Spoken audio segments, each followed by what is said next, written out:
నమస్కారం. ఉత్తేజ్ గారికి జరిగిన loss, it's a very big loss. అది ఇమాజిన్ కూడా చేసుకోలేము, అంత పెద్ద లాస్. అది ఆయన మీరు జీవితం అలాగనే మేము కూడా ఉంటాము, జీవితం ఎలా మిమ్మల్ని చూసుకుంటుందో అలాగే మావిడ కూడా చూసుకుంటుంది అని ఆయన ఎన్నోసార్లు చెప్తుంటారు. సో అలా అన్యోన్యంగా ఉన్నవాళ్ళు ఇలా ఈ చిన్న వయసులో ఇలా జరగడం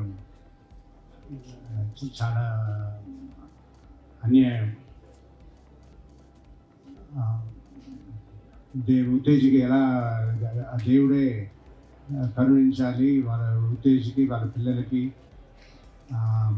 మన ధైర్యం ఇచ్చి ముందుకు వెళ్ళేలా ఆ దేవుడే కనికరణ చూపించాలి. ఉత్తేజ్ మాకు చాలా ఆత్మీయుడైన వ్యక్తి. అంటే ఆత్మీయుడు అంటే మా ఫ్యామిలీకి ఒక బ్రదర్ లాంటి వాడు. కళ్యాణ్ బాబు కానీ, నాకు కానీ, అన్నయ్య కానీ. అండ్ పద్మ కూడా నాకు బాగా ఉత్తేజ్ ఇంటికి చాలాసార్లు వెళ్ళేవాడిని. Good wife, very supportive wife. But నిజంగా ఒక మనిషి తన లైఫ్ పార్ట్నర్ని పోగొట్టుకోవటం అనేది నిజంగా ఒక దురదృష్టం. ముఖ్యంగా చిన్న పాట, ఐ థింక్ ఆ పాపకి ఎంత పెయిన్ ఉందో ఐ కెన్ అండర్స్టాండ్. అండ్ చేతనకు కానీ అలాగే ఉత్తేజ్ తాలూకు pain I can see and I can feel it. But very very sorry Uttej for your loss. But life has to go. మనం ముందుకు వెళ్ళాల్సిందే, ఆగలేం. కాబట్టి ఐ విష్ నీకు ధైర్యం, ముందుకెళ్ళేటువంటి ఒక చొరవ, ఫైట్ చేసే కెపాసిటీ ఉందని నమ్ముతున్నాను. ఫైట్ చేయి. పాటని మంచి ఉన్నతమైన స్థానానికి వెళ్ళేలాగా కృషి చేస్తే ఖచ్చితంగా పద్మ ఆత్మ ఎక్కడున్నా శాంతిస్తుంది. ఆ పాపని మంచి పొజిషన్ తీసుకెళ్ళడానికి ట్రై చేయి. అదే నువ్వు మీ పద్మకి ఇచ్చేటువంటి ఒక గొప్ప గిఫ్ట్ అనుకో. Take care of your kid and we're all there. నీకు కానీ, పాటకు కానీ, చేతం కానీ మేము అందరూ ఉన్నాం. అండ్ ఇండస్ట్రీలో నువ్వు మాకే కాదు, చాలామందికి ఆత్మీయుడు Uttej. Don't worry, we're there. But మేము నీ లాస్ని కవర్ చేయలేకపోవచ్చు, కానీ నీ బాధను మాత్రం 100% షేర్ చేసుకున్నాం. We're there with you Uttej. Pata and చేతన, ఆల్ మై బెస్ట్ విషెస్. మరణం సహజం, కానీ ఈ రకమైన మరణం అసహజం, అన్యాయం. ఎవరికైనా సరే, ఎంత కఠినాత్మకైనా సరే మనసు ద్రవింపజేసే మరణం. మా మరదలు పద్మ నిష్క్రమించడం సరిగ్గా నాకు మన 12వ తారీఖు సెప్టెంబర్ నైట్ షూటింగ్ జరుగుతుంది. ఎందుకో ఉత్తేజ్ గుర్తుకొచ్చాడు. ఫోన్ తీసుకుని, ఉత్తేజ్ ఎక్కడున్నావు ఏంటి? నేను మొన్న చెన్నై 1 సెప్టెంబర్ వెళ్ళినప్పుడు అక్కడ ఏషియాలోనే ద బెస్ట్ ఆంకాలజీకి సంబంధించినటువంటి, క్యాన్సర్ సంబంధించినటువంటి ఒక మిషన్ ఏదో వచ్చింది. ప్రోటాన్ రేస్ తోటి దాన్ని నిర్మూలించేలాంటిది. అక్కడ అన్నీ ఎక్స్పీరియన్స్ చేసిన తర్వాత పద్మ గుర్తుకొచ్చింది. పద్మ తీసుకెళ్తే బాగుంటుందేమో అనిపించింది. ఇప్పుడు ఎక్కడున్నారు ఏంటి అని అంటే, అన్నయ్య అనుకోకుండా ఈవేళ ఐసీయూలో చేరింది, ఒళ్ళంతా నీరు పట్టేసింది. ఇది ప్రమాదమా అని అడిగాను. లేదు, వచ్చేస్తుంది బయటికి ఎప్పటిలాగని. తను ప్రయాణించే అవకాశం ఉంటే మాత్రం మనం చెన్నై తీసుకెళ్ళినాము. అక్కడ డాక్టర్ రాకేష్ అని తెలుసు. అతను టాటా హాస్పిటల్ ఆంకాలజీలో పనిచేసేటువంటి గొప్ప డాక్టర్ అయినా. అని అంటే ఖచ్చితంగానే దానికి సంబంధించిన టెక్స్ట్, దానికి సంబంధించినటువంటి సమరీ పంపించంటే అప్పటికప్పుడే నైట్ 7:41కి నాకు మెసేజ్ చేశాడు. సరే తెల్లారి 4 దాకా షూటింగ్ చేసి జస్ట్ ఇంటికి వెళ్ళి పడుకున్నాను. 7 o'clockకి ఫోను ఎవరు చేస్తుంటారు ఈ సమయంలో ఎత్తితే ఉత్తేజ్. మాట లేదు, పలుకు లేదు, ఏడుపు తప్ప. ఒకసారి గుండె ద్రవించేసింది. రాత్రి అనుకున్నాము. అంతకుముందు ఫోన్లో మాట్లాడుకోవడం చాలా రోజులు అయిపోయింది. తను ఏదో మెసేజ్ పంపిస్తాడు, మెసేజ్ రెస్పాండ్ అవ్వడం తప్ప. ఆఖరి మాట నీ ప్రస్తావన నీ గురించి అన్నయ్య అన్నప్పుడు నా హృదయం ద్రవించిపోయింది. అన్నయ్య ఆ మాట అన్నారా, మా బావగారు ఆ మాట అన్నారా అంటే కనుక ఖచ్చితంగా నాకు తగ్గిపోతుందని అందే మహాతల్లి. ఏ దురదృష్టం అంతే మనల్ని దూరం చేసింది. కొద్ది రోజులు ముందు తెలిసిన సరే ఏమో మిరకల్స్ జరిగేవేమో. ఆ మిషన్ అలాంటి గొప్ప మిషన్ చెప్తున్నారు. ఇది అమెరికాలో కొన్ని చోట్ల, యూరోప్లోను, చైనా, జపాన్లో తప్ప ఏషియాలో ఓన్లీ చెన్నైలో మాత్రమే ఉంది. అదేమో ముందుగా నా స్ఫురణకు వచ్చినా నేను ముందస్తుగా తనతో చెప్పినా సరే ఏమో అద్భుతం జరిగేదేమో. మన దురదృష్టం ఇంకా తల్లి తను ఇంకా నిష్క్రమించాలి, ఇంకా చాలు అనుకుందేమో. తల్లి వెళ్ళిపోయారు. మనకు అన్యాయం జరిగింది.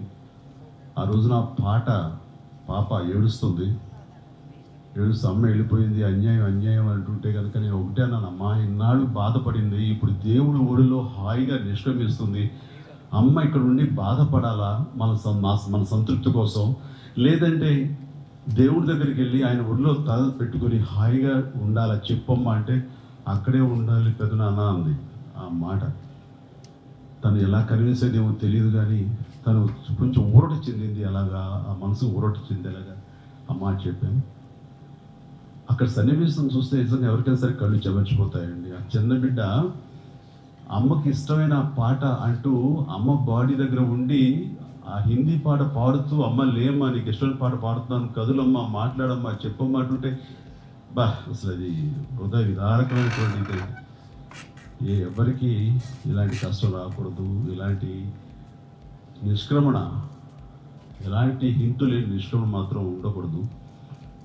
అండ్ ఉత్తేజ్ నాకు పరిచయం 96లోనే హిట్లర్ సినిమా నుంచి.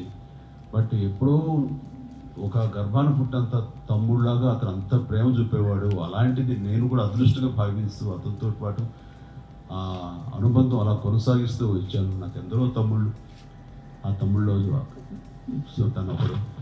వాళ్ళ నాన్నగారి గురించి ఒకసారి తను చెప్తూ, నాన్నగారు ఫ్రీడమ్ ఫైటర్, గొప్ప గొప్ప ఫ్రీడమ్ ఫైటర్స్ ఫోటోతో పాటు మీ ఫోటో పెట్టుకున్నారు మా ఇంట్లో అంటే ఆశ్చర్యపోయాను. అదేంటిది, నాకేం అంత అర్హత ఏముంది, మీలాంటి చిన్నపిల్లలు పెట్టుకున్నారంటే కనుక అర్థం ఉంది. కానీ నాన్నగారు లాంటి అంత పెద్ద అయినా అంతటి ఒక ఆదర్శ మనిషి నా ఫోటో పెట్టుకోవడం ఏంటి స్వాతంత్ర సమరయోధులతో పాటు అంటే, ఈ సొసైటీకి మీరు యాక్టర్ కాదు కానీ మీరు చేస్తున్న సేవా కార్యక్రమాలు నాన్న దృష్టికి వచ్చి ఎంతోమంది ఆయన దగ్గర తను ఈ విషయాలు చెప్పి లబ్ధి పొందిన వాళ్ళు చెప్తుంటే, అబ్బాయి ఇంతకంటే ఇంకేముంది మానవత్వానికి అంటూ నీ ఫోటో పెట్టంటే నేను ఆయన చూడాలి, కలవాలి, ఆయన ఆశీస్సులు తీసుకోవాలంటూ ఆ సమయంలో నేను ఇంటికి వచ్చాను 1999లో. ఆ తర్వాత ఇంటికి వెళ్ళాను, ఆయనతో పాటు కూర్చున్నాను, మర్చిపోలేదు. సో ఆ రకంగా వాళ్ళ కుటుంబంతో ఒక అనుబంధం ఉంది.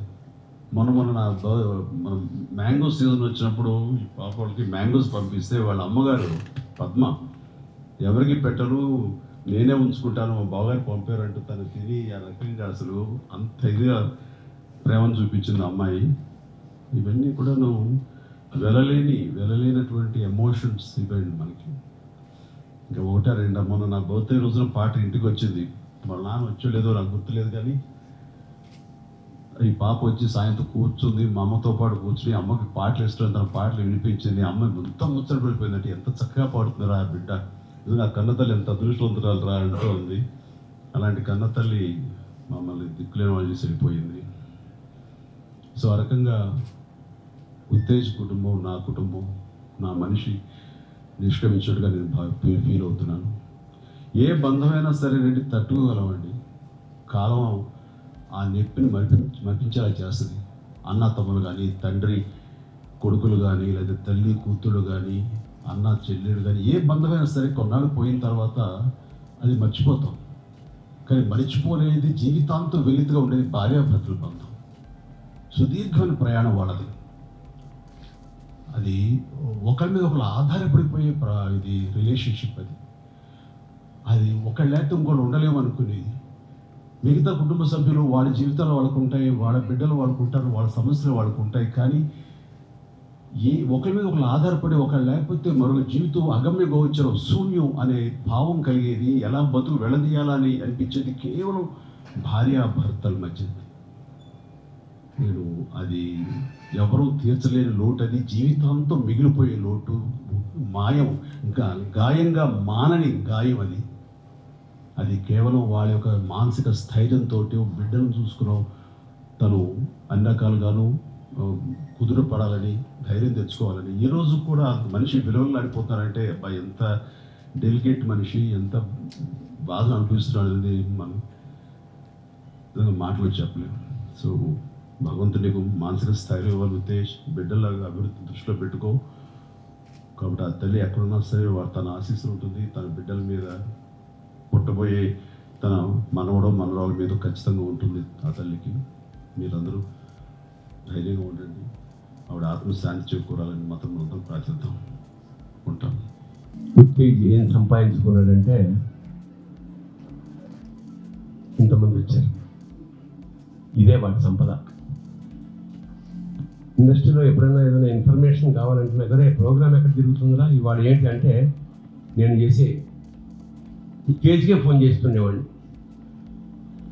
పద్మ వెళ్ళిపోయినప్పుడు ఎవరికి చేయాలి నాకు అర్థం కాదు.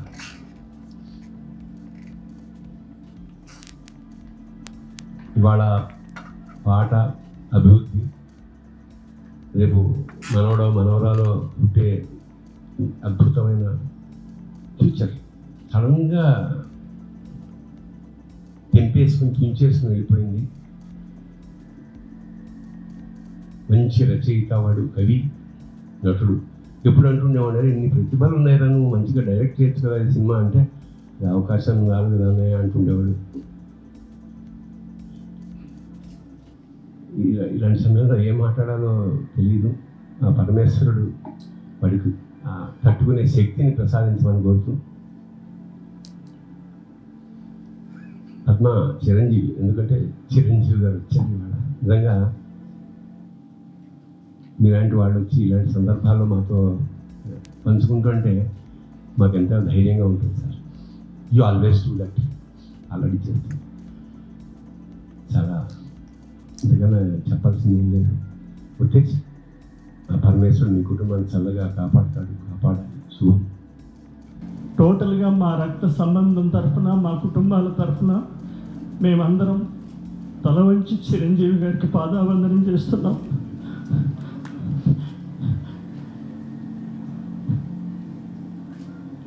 ఆపత్ సమయంలో, ఆపత్ బంధువుల్లో మీరు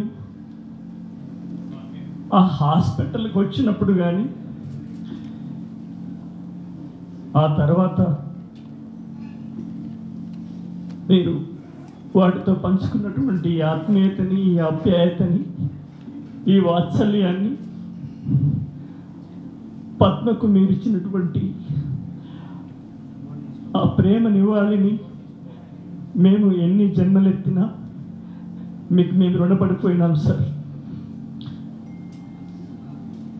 మొన్న నాకు లివర్ ట్రాన్స్ప్లాంట్ అయినప్పుడు కూడా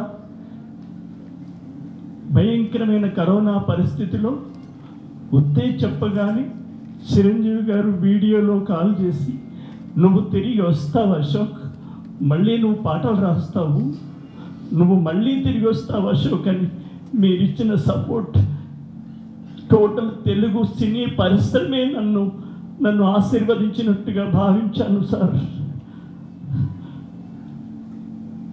నేను ఒక ప్రైమరీ స్కూల్ టీచర్లో ఉంటుంది. మా నాన్న సుద్దాల హనుమంతు ప్రజాకవి, ఫ్రీడమ్ ఫైటర్. మా అమ్మ ఫ్రీడమ్ ఫైటర్. ఉత్తేజ్ నాన్న ఫ్రీడమ్ ఫైటర్. వాళ్ళిద్దరూ మేనమామ అల్లుళ్ళు సార్. మా నాన్న కవి, ఉత్తేజ్ వాళ్ళ నాన్నగారు కూడా గొప్ప కవి. అలాంటి ఆ రక్త స్పర్శ వల్ల ఆనాటి ఆ పాట 100 ఏళ్ల కింద సుద్దాల హనుమంతు గారి నుంచి ప్రారంభమై శ్రీరాములు గారి నుంచి వచ్చేసి ఇవాళ అశోక్ తేజ నుండి ఇప్పుడు పాట దాకా వచ్చింది సార్. రేపు చేతన కొడుకు కూడా రావాలని నేను మా పూర్వుల్ని తెలియజేసుకుంటూ, నేను ఒక ప్రైమరీ స్కూల్లో టీచర్ని. చిన్నప్పుడు నా పాటలు, నా నాటకాలు విని ఉద్దేశి, మామయ్య ఇది కరెక్ట్ కాదు, నువ్వు తరగతిలో 60 మందికి పాఠం చెప్పడం కాదు, 6 కోట్ల ఆంధ్రప్రదేశ్కి నీ పాట అవసరం ఉంది మామయ్య అని వాడు బలవంతంగా తీసుకొచ్చాడు సార్. వాడు నా అక్కయ్య కొడుకు, 2 సంవత్సరాలు వాడి ఇంట్లో ఉన్నాను సార్. వాడు నాకు అక్కయ్య కొడుకే, కానీ పద్మ నాకు కొత్త అమ్మాయి సార్. కానీ వాళ్ళ నాన్న ఎప్పుడో చిన్నప్పుడే చనిపోయాడు సార్ పద్మకు. నన్ను వాళ్ళ నాన్నలాగా 2 సంవత్సరాలు నాకు నా ఆకలి తెలిసి, నా పరిస్థితి తెలిసి నాకు అన్నం పెట్టిన తల్లి సార్. ఆ అమ్మ ఎందరికో పెట్టింది, కానీ ఎక్కువ నేను రుణపడున్నాను సార్. అందరూ ఒక 5 రోజులు తిన్నారొచ్చు, ఇంకేమో, కానీ వరుసగా 2 సంవత్సరాలు ఆయమ్మ నాకు అన్నం పెట్టింది. నాకు గవ్వ ఆమ్దాన్ని లేదు సార్. అప్పుడు పాటలు కూడా 3 నెలలకో 4 నెలలకో వచ్చేవి సార్. అలాంటి సమయంలో ఆయమ్మ నన్ను తండ్రిలా చూసుకుంది. ఆయమ్మ వెళ్ళిపోవడం ఉత్తేజకు కుటుంబానికి, మా అందరికీ సార్ పెద్ద లోటు అయిపోయింది. మీరు మాట్లాడబోతు ముందుగా మరణం తప్పదు, కానీ ఇంత అన్యాయమా, ఇంత అసహ్యమా అని మీరు అన్నారు. మీరు ఏం మొదలెడతారో నాకు తెలియదు, కానీ నేను రాసుకున్న పాటలో కూడా మరణం తప్పదు తెలుసు, మరణం తప్పదు తెలుసు, ఇంత త్వరగనా అమ్మా, మరణం తప్పదు తెలుసు, ఇంత త్వరగా నా తల్లి, దేవుని తీర్పని తెలుసు, ఇంత కఠినమా, ఆకలి తెలిసి అన్నం వడ్డించిన తల్లివి, రక్తబంధులకేనా, రక్తబంధులకే కాదు రక్ష భటులకు కూడా. కరోనా అప్పుడు అమ్మ ఉత్తేజి వెళ్ళి ట్రాఫిక్ పోలీస్ వాళ్ళకి అందరికీ భోజనం పెట్టినారు. ఆకలి తెలిసి అన్నం వడ్డించిన తల్లివి, రక్తబంధులకేనా రక్ష భటులకు కూడా, కన్నీళ్లను తుడిచిన అమ్మవు ఎవరు తల్లడిల్లినా, ఉత్తేజునిలో ఉత్తేజం నీవమ్మా, నీవు లేని తనను ఓదార్చుట మాతరమా, మరణం తప్పదు తెలుసు ఇంత త్వరగనా, మృత్యుదేవి కడుపులను లిపెడుతున్నా. ఏమయ్యా నువ్వు భోజనం సరిగా చేయట్లేదు, మనం ఇంటికి వెళ్ళిపోదాం, మనం పండగ చేసుకుందాం, నువ్వు సరిగా తినట్లేదు. మృత్యుదేవి కడుపు నన్ను లిపెడుతున్నా, ఉత్తేజు కోసమే మహా రంది పడితివమ్మా, పాట పాట నీ ఒడి కోసం వెదుకులాడుతున్నది, మయూఖ నీ అడుగులకై ఎదురు చూస్తూ ఉన్నది, నేను రాకముందే అమ్మమ్మా, నేను రాకముందే అమ్మమ్మా వెళ్ళావెందుకు అంటున్నాడమ్మా చేతన కడుపున కొడుకు, మరణం తప్పదు తెలుసు ఇంత త్వరగనా, దేవుని తీర్పని తెలుసు ఇంత కఠినమా, స్వర్గం ఊహించని బాధ అంటే ఇదే. యాక్సిడెంటల్గా వచ్చి ఒక్కసారిగా తన భార్య మిస్ అయిపోయి, అసలు ఆ రోజు నేను వెళ్ళి కలిసినప్పుడు అతను పడుతున్నటువంటి బాధ చూస్తూ ఉంటే నాకు కళ్ళపడి నీళ్ళు వచ్చేసాయి, తట్టుకోలేకపోయాను. అంత బాధపడుతూ తన భార్య లేదన్నటువంటి ఒక బాధ నుంచి బయటపడలేనటువంటి ఒక స్థితి, ఎప్పటికీ కూడా బయటపడలేడేమో అని అనిపించేలాగా అనిపించింది. ఇందాక భరణి గారు అన్నట్టు చిరంజీవి గారు రావడం అనేది నిజంగా ఆవిడ ఎక్కడున్నప్పటికీ కూడా చిరంజీవి గారే ఉంటారు. ఆవిడ ఏ పరిస్థితిలో ఉన్నా ఎక్కడున్నప్పటికీ కూడా ఇందాక ఆయన చెప్పారు దేవుడి దగ్గరికి వెళ్ళి అక్కడ విశ్రమిస్తోందేమో అలా అని. నిజం, అది వాస్తవం. అలా విశ్రమించేటప్పుడు ఎవరు డిస్టర్బ్ చేయొద్దు అని పిల్లలకి చెప్పిన విషయం కూడా చెప్పారు. నిజానికి తలుచుకుంటూ ఉంటే అసలు ఇంతటి దురదృష్టం ఇక వేరే ఎవరికి రాదు, పగవాడికి కూడా రాకూడదేమో అని అనిపించింది. చేతికి అందినటువంటి భార్య ఇటు అన్నం పెడుతూ అక్కడ ఆయన రాసుకున్నటువంటి పదాలే చూస్తూ ఉన్నాయి. నేను వెళ్ళిపోతానేమో, నేను ఏడిపోస్తోంది అని చెప్పి ఆవిడ చెప్పినటువంటి ప్రతి విషయము కూడా ఎంత బాధ అనిపిస్తోంది అని అంటే ఇక అది ఆయనకి పరాకాష్టే, అవి చదువుతున్న మనకి పరాకాష్టే. ఇప్పటి వరకు అశోక్ తేజ్ గారు చెప్పారు, ఆయన ఎంత బాధపడితే ఆయనకి ఆ పాట వస్తుందో చెప్పండి.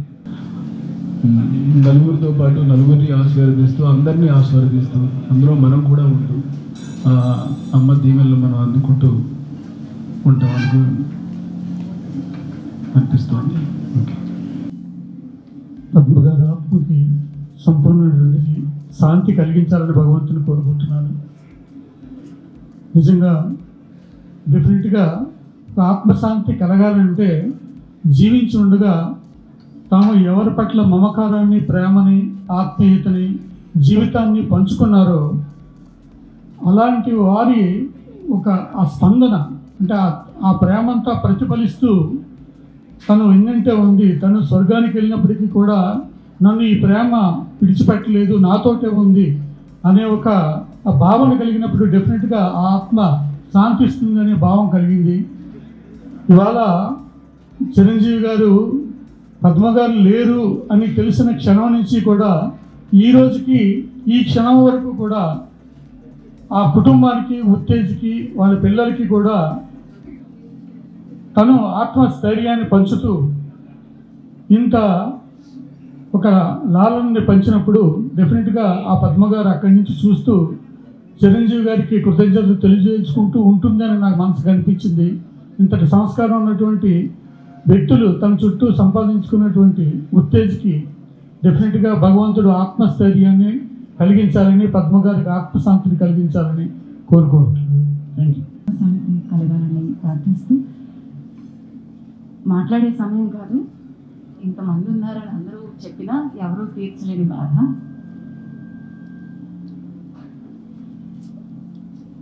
పద్మ చాలా ఎఫిషియెంట్ అండి. మావాడేమో భావుకుడు, ఒట్టి కవే. మరి ఆ కవి రాసే పదాలకి వెనకాల ఇంతమందికి భోజనం పెడితే ఇంతమంది సైన్యాన్ని తయారు చేసిందంటే పద్మ చాలా గొప్పది, నీకంటే గొప్పదిరా.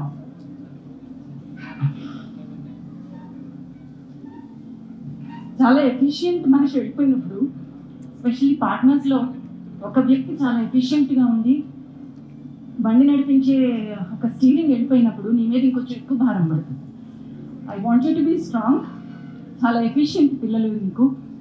భగవంతుడు కళనంతా కూడా ఒక కుటుంబానికి పోసి ధారపోసి ఇచ్చినట్టుగా మీ కుటుంబంలో అందరికీ కూడా కళని వరంగా ప్రసాదించాడు.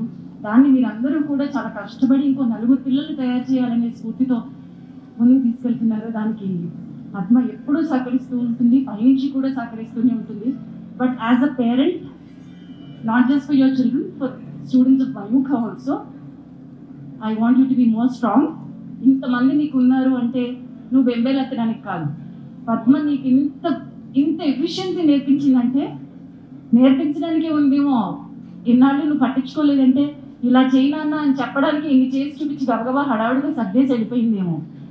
పాటకు కానీ, చేతనకు కానీ, మయూఖ స్టూడెంట్స్కి కానీ you are a single parent now. That means double duty, double dose. And Padma will always be there. ఇంతమంది స్టూడెంట్స్, ఇంతమంది అభిమానించేటువంటి కుటుంబ సభ్యులందరూ కూడా నీ వెనక ఎప్పుడూ ఉంటాం.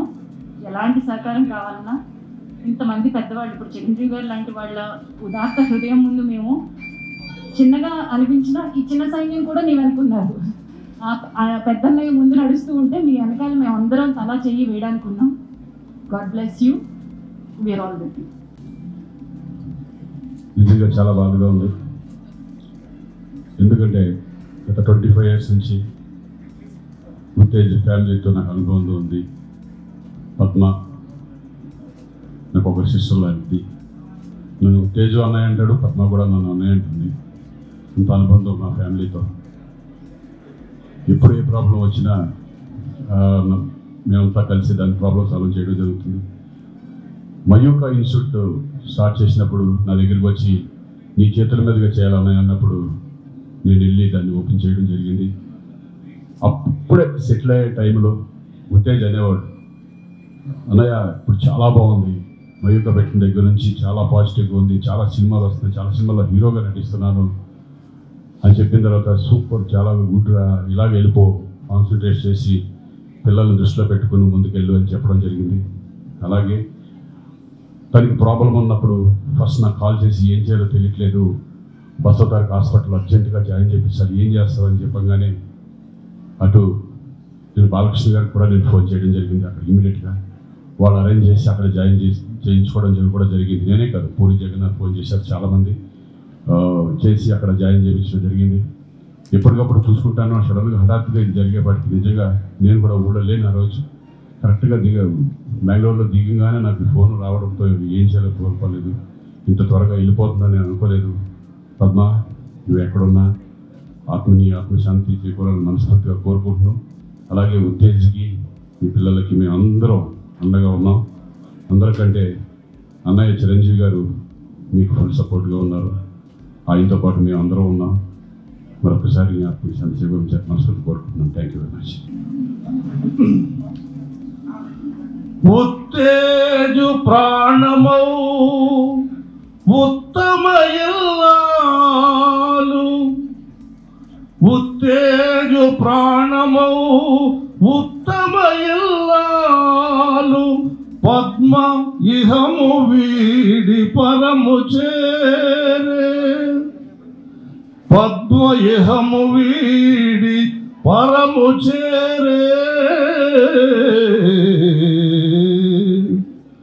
స్వర్గంబు చేరినన్ సౌఖ్యమరయలేక, స్వర్గానికి వెళ్ళినా కూడా అక్కడ సుఖంగా ఉండలేక, స్వర్గంబు చేరినన్ సౌఖ్యమరయలేక, చేతన గర్భంబు సిరిగమారే. ఆవిడ ఎక్కడికి వెళ్ళాలి, ఇంతకుముందు అశోక్ తేజ గారు చెప్పారు, వీళ్ళు చెప్పినట్టుగా చేతన గర్భంలోనే చేరింది, ఆమె లక్ష్మిగా మారింది. పాటను విడలేక ప్రాణనాథుని శోకమరయలేక, తిరిగి మరల పుట్టు. పాట అంటే పాట అని పేరు పెట్టాడు అమ్మాయికి. ఆ పాటను విడలేక ప్రాణనాథుడు మరి ఉత్తేజను కూడా వదిలిపెట్టలేక, అతని శోకాన్ని లేక తిరిగి మరలా పుడుతుంది అని ఆలోచన. పాటను విడలేక ప్రాణనాథుని శోకమరయలేక, తిరిగి మరల పుట్టు. సేవ సల్పిన ఇంట సేవలందుకొను. ఇప్పటి వరకు ఆవిడ సేవ చేసింది ఆ ఇంట్లో, ఇప్పుడు మళ్ళీ సేవలు అందుకుంటుంది అనమాట. సేవ సల్పిన ఇంట సేవలందుకొనెను, పాడడి పాఠమ పద్యములతో, పద్మలేదను శోకము పారద్రోలి, ఉత్తేజు ఒడిని పాపయై ఊసులాడి, తాత పదవిచ్చి ఉత్తేజు సంతసిల్ల, ఇంటి దేవతై పద్మమ ఇలను నిల్చు.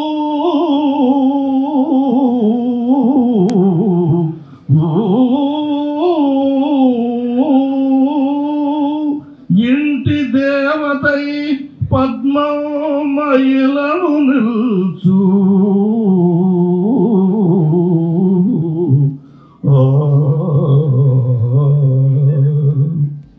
ఎందుకంటే ఉన్న అనుబంధం గాద్యతం అవుతుంది కంఠం. తను ఎంత ఆదరంగా ఉండేదో అన్నీ కూడా మాకు తెలుసు. పాట త్వరలో నవంబర్ 12వ తారీఖున శ్రీకృష్ణ పాత్రతో నా దర్శకత్వంలో రవీంద్ర భారతిలో బాలకృష్ణుడిగా తనకు నేర్పబోతున్నాం పద్యాలు. పద్మ ఆశయం కూడా అదే, చక్కగా వేయాలని. సో అదే అరంగా నివాళిగా భావిస్తూ పద్మ ఎక్కడున్న ఈ కుటుంబాన్ని ఒక దేవతలాగా కనిపెట్టి ఉండాలని కోరుకుంటూ ఆవిడ ఆత్మకి శాంతి కలగాలని భగవంతుని ప్రార్థిస్తున్నాను. సెలవు. ముందుగా ఉత్తేజ్ మీద అభిమానంతో, కుటుంబం మీద అభిమానంతో వచ్చిన మిత్రులకి, సాహిత్య మిత్రులకి, అందరికీ, భటులకి అందరికీ నమస్కారాలు. ఇది చూస్తే ఉత్తేజని ఎంతమంది ఇష్టపడతారు, వాళ్ళ కుటుంబానికి ఎంతమంది ఒక వెన్నుదన్నుగా ఉన్నారు, వాళ్ళ ఫ్యామిలీని ఎంతమంది ఇష్టపడతారని అర్థమవుతుంది. నేను ఒక 25 ఏళ్ళకి ఎదురు అనుకుంటా సీసీలో ఎదురుగా ఈటీవీ ఎదురుగా ఉన్నప్పుడు, లింట్లో ఉన్నప్పుడు ఒకసారి వెళ్ళాను ఉత్తేజ్ భయ్య ఇంటికి. అదే చూడండి నేను ఫస్ట్ టైము. భార్యాభర్త ఎలా ఉండొచ్చా అనిపించింది ఫస్ట్. అది ఇన్స్పిరేషన్ తీసుకొని నేను మ్యారేజ్ చేస్తే నా వైఫ్ని అలా చూసుకొని నేర్చుకున్నాను ఉత్తేజ్ని, పద్మ గారిని చూసి. అంటే అంత అరమరికలు లేకుండా ఉండడం.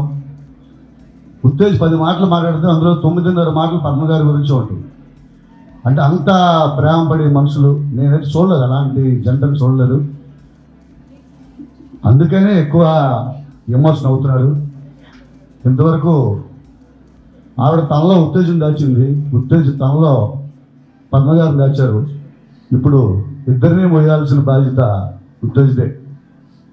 ఎవరైనా భార్యను సగభాగం అంటారు, అర్ధభాగం అంటారు.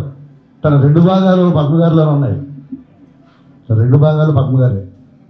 సో వాళ్ళు ఫస్ట్ ఎవరైనా ఇంటికి వస్తే భోజనం పెట్టడం కానీ అంతా ప్రతి మనిషిని ప్రేమించి ప్రతి మనిషిని స్నేహితుడిగా చూడడం అనేది వాళ్ళని చూసి నేర్చుకోవచ్చు. సో తప్పకుండా ఇది ఉత్తేజ్ లోటే. కానీ ఆ బలహీనంలోంచి మళ్ళీ ఇంతమంది ఉన్నామని బలప్రదర్శన మనం వచ్చి తనకి మనందరం వెనక ఉన్నాం అని చెప్పడం అనేది నిజంగా గొప్ప విషయం. వారి కుటుంబం పట్ల మనందరికీ ఉన్న ప్రేమని ఈ రకంగా చూపించుకోగలిగాము. సో ఉత్తేజ్ అన్న, ఇప్పుడు నువ్వు చాలా ధైర్యంగా ఉండాలి, ఎప్పుడు ధైర్యంగా ఉంటావు. సో 2 కూతుర్లు ఉన్నారు, చాలా అద్భుతమైన కూతుర్లు. సో వాళ్ళలోనే పద్మ గారిని చూసుకుంటూ మీరు ఉండాలి, మనశ్శాంతిగా ఉండాలి, హ్యాపీగా ఉండాలి మనస్ఫూర్తిగా కోరుకుంటూ పద్మ గారికి కన్నీటి వీడ్కోలు తెలియజేస్తూ సెలవు. పద్మని ఎంత ప్రేమిస్తున్నారన్నారు, కానీ పద్మే అందరినీ ప్రేమించిందండి. అంటే క్షణక్షణం నుంచి మాకు ఆ రిలేషను. నాకంటే ఫస్ట్ ఉత్తేజ్ వాళ్ళు మ్యారేజ్ చేసుకున్నారు యాక్చువల్గా. తర్వాత సంవత్సరానికి 2 సంవత్సరాలకు నా మ్యారేజ్ అయింది. అంటే మా గ్యాంగ్లో ఫస్ట్ మ్యారేజ్ జరిగింది వాళ్ళిద్దరికే అండి. వాళ్ళిద్దరూ మాకు పెద్ద దిక్కులా లెక్క, అంటే వయసుతో సంబంధం లేదు. అప్పటి నుంచి ఉత్తేజ్ వర్క్ చేసినా చేయకపోయినా, తను ఎంత సంపాదిస్తాడో తనకే తెలియదు, ఎలా ఖర్చు పెట్టాలో తెలియదు. మమ్మల్ని అందరినీ చూసుకుంటూ ఆ ఉన్న అంతలో ఇంతమందిని సంపాదించి పెట్టి వెళ్ళింది పద్మ. కష్టమంతా తనని తీసుకుని సుఖమంతా ఉత్తేజ్కి ఇచ్చిపోయింది అనుకుంటున్నారు. మన ఉత్తేజ్ ఏడుస్తూ అంటున్నాడు, అక్క నాకు బ్యాంక్ అకౌంట్ కూడా తెలియదు అక్క, డబ్బులు ఎలా డ్రా చేయాలో కూడా తెలియదు అక్క అంటున్నాడు. అంటే ఆ పిల్లోడిని ఒక చంటి పిల్లోడిని చూసినట్టు చూసుకుంటూ తను ఒక్కడే బతకలేడు అని తనకి ఎందుకు అనిపించిందో, ఇంతమంది సైన్యాన్ని, ఝాన్సీ అన్నట్టు ఇంతమంది సైన్యాన్ని చేసి నీకు ఇచ్చిపోయింది. సో నువ్వు ఇప్పుడు చిన్నపిల్లవాడివే. కానీ పద్మ, నాకు చాలా కోపంగా ఉంది. నువ్వు చనిపోయిన రోజును కూడా నేను తిడుతూనే ఉన్నాను. సుఖపడే టైంకి ఎందుకు వెళ్ళిపోయావు పద్మ? కష్టమంతా నువ్వు తీసుకున్నావు. వాళ్ళు అక్క నేను ఇన్స్టిట్యూట్ పెట్టుకున్నాను, నాకు డబ్బులు కావాలి, నీ చెయ్యి చాలా మంచిది, నాకు నీ చేతితో మనీ ప్లాంట్ కొని నాకు పెట్టక్క, నీ చేతితో నువ్వు వచ్చి కొని పెట్టక్క అంటే నేను కొని తీసుకెళ్ళి ఇంట్లోని షాప్లోని పెట్టా. మన పద్మ ఎదుర్కొంటున్నప్పుడు ఏడ్చుకుంటూ, అక్క నువ్వు ఇచ్చావు, ఇంత పెద్ద ఇల్లు కట్టానక్క, పద్మ లేదక్క అని ఏడుస్తూ చెప్తుంటే కడుపు తగ్గిపోయింది. పద్మ చాలా బొత్తుగా హుందాగా ఒక ఏనుగులాగా, అంటే ఒక గజేశ్వరుడు అలా వస్తుంటే తను అమ్మ బాగున్నారా అనిపించేటట్టు ఆ అందమైన నవ్వు, ఆ పెద్ద పొట్టు, ఒక అమ్మోరు తల్లి బా ఎంత అందంగా ఉండదు. చనిపోయిన రోజున నేను చూడలేకపోయి వస్తుంది. నాకు ఉద్దేశం అసలు ఎవ్వరికి చెప్పలేదు. పద్మ అందంట, నేను హాస్పిటల్ నుంచి తిరిగి వచ్చి ఈ క్యాన్సర్ని నేను చేయించి బయటకు వచ్చి నేను ఇంటర్వ్యూ ఇస్తాను, అందరికీ చెప్తాను, మీరు ఎవరు భయపడకండి, క్యాన్సర్ వచ్చినా మనం బతకొచ్చు అని చెప్పి తను ఒక ఉదాహరణగా ఉండాలనుకుందంట. సో మహాతల్లి, నాకు ఇప్పటికీ నువ్వంటే కోపమే, నిజంగా కోపమే. సుఖపడే టైంకి ఎందుకు వెళ్ళిపోయావు? ఒక్కటే క్వశ్చన్, ప్లీజ్ నువ్వు ఎక్కడున్నా కూడా ఉత్తేజ్ని పిల్లల్ని జాగ్రత్తగా చూసుకో, నీ ఆత్మకి శాంతి చేకూరాలని మనస్ఫూర్తిగా కోరుకుంటున్నాను. Thank you Padma. ఉత్తేజ్, నువ్వు అస్సలు చాలా ధైర్యంగా ఉండాలి ప్లీజ్. అంటే దూరం నుంచి చూసిన నేనే ఇంత ఏడుస్తున్నానంటే, సో దగ్గరున్న నువ్వేమైపోతావు నాకు అర్థం కావట్లేదు. కానీ ఝాన్సీ అందరూ ఉన్నారు నీతో పాటు, మేమందరూ ఉన్నాం. ప్లీజ్ ధైర్యంగా ఉంటున్నా ప్లీజ్. ఓకే, నేను మాట్లాడకూడదు అనుకున్నాను, ఎందుకంటే ఏడవకుండా మాట్లాడడం కష్టం నాకు. నేను హైదరాబాద్ కొత్తగా వచ్చినప్పుడు, నేను సెటిల్ అవుదాం హైదరాబాద్లో అనుకుంటున్నప్పుడు ఫస్ట్ వెళ్ళిన ఇల్లు ఉత్తేజం. ఎందుకంటే క్రాంతి కుమార్ గారి సినిమా కలిసి పనిచేసాం, అక్కడ ఎంతో అటాచ్మెంట్ అయిపోయాను. ఇంటికి రా భోజనానికి రాను, ఎగిరి అంతే వెళ్ళాను, ఎందుకంటే నాకు ఎవరు ఎక్కువ తెలియదు. నాకు హైదరాబాద్ వెళ్ళినప్పుడు అప్యాయంగా అన్నం పెట్టింది, నేను తినేసి లేవలేకుండా అక్కడే దొల్లాను నేను, ఎందుకంటే అంత బాగుంది అని. అప్పుడు క్యాజువల్గా మాట అన్నాను, అమ్మా నాకు ఇక్కడ ఎవరు లేరమ్మా అని. అన్నయ్య నేనున్నాను అన్నయ్య, ఎప్పుడు నా ఇల్లు తెరిచే ఉంటుంది అన్నయ్య, ఎనీ టైం నువ్వు రావచ్చు, ఇది నీ ఇల్లు అనుకో అన్నయ్య అని ఆప్యాయంగా చెప్పింది. నాకు ఫస్ట్ ఆప్యాయత నాకు హైదరాబాద్లో, అప్పుడు నాకు అంత కొత్త, నాకు హైదరాబాద్లో అంత ఆప్యాయంగా మాట్లాడాను చెల్లెమ్మ పద్మ. తర్వాత 2-3 సార్లు ఇంటికి వెళ్ళాను, ఎప్పుడు ఆ నవ్వు చెక్కు చెదరకుండా ఉండేది, ఆ ఆప్యాయత ఎప్పుడు ఉండేది. ఉత్తేజు చాలా సెన్సిటివ్, చిన్నపిల్లల మనస్తత్వం, కానీ తను మొత్తం అంతా హ్యాండిల్ చేసేది. పిల్లలు పెంపకం కానీ, పిల్లల బాగోగులు కానీ అన్నీ నేను చూస్తూ వచ్చాను. ఉత్తేజ్ ఎక్కడున్నా బాగుంటాడని ఒక ధైర్యం నాకు, ఎందుకంటే నా చెల్లెమ్మ పద్మ ఉందని. చిన్నపేట ఎలా చూసుకునేది. మనకి ఇండస్ట్రీలో కొండంత అండ అంటారు, ఆ కొండ చిరంజీవి అన్నయ్య.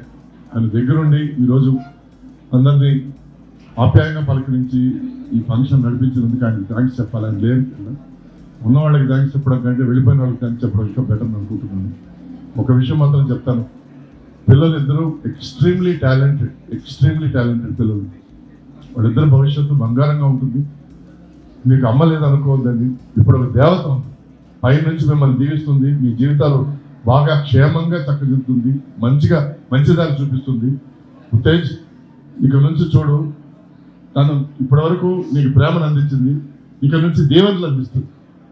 ఎందుకంటే అక్కడికి వెళ్ళిపోయిన వాళ్ళు దేవతలతో సమానం. తను ఇప్పుడు నాకు దేవత. నీ ఫ్యామిలీని బాగా చూసుకుంటుంది, నువ్వు ధైర్యంగా ఉంది.